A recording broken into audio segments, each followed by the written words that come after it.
جب کافی عرصے تک عورت کی جنسی ضرورت پوری نہ کیا جائے تو اگر دونوں میں سے کسی ایک کے دل میں بھی کھوٹ ہو تو بے شک دعائیں مانگو یا تہجد کے سجدوں میں سر رگڑو، آپ کو محبت کبھی نہیں ملتی ہے۔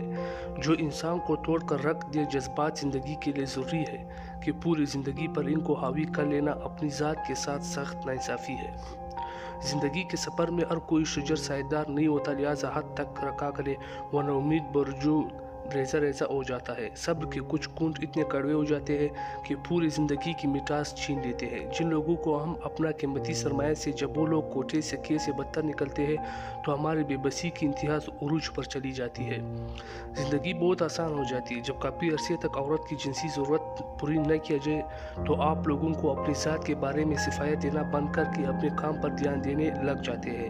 جو شخص غصے میں یا ناراضگی میں آپ کی خوشی آپ کے دکھ اگنور کر دے چھوڑ دے وہ آپ کا کوئی نہیں ہو سکتا۔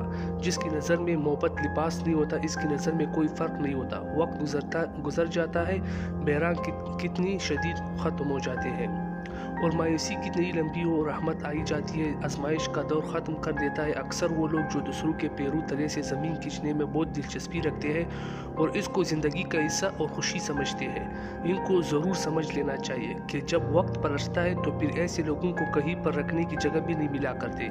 مجھے اب اپنے کسی بھی برقے ٹوٹنے سے تکلیف نہیں ہوتی، کسی بھی یاد پر پہلے کی تعداد شدت سے رونا بھی نہیں آتا۔ ایسا محسوس ہوتا ہے جیسے آنسو نے راستہ بدل لیا، پھر میں بے حس ہو گیا ہوں اور یہاں شاید نہیں، یقیناً سونے میں ہی فائدہ ہے۔ دکھ تکلیف سے آزادی اسی میں ہے کہ جائے تو اس پھول کی طرح اپنی تازگی اور رنگ کھو دیتی ہے جو کھل جانے کے بعد مر جا گیا ہوں۔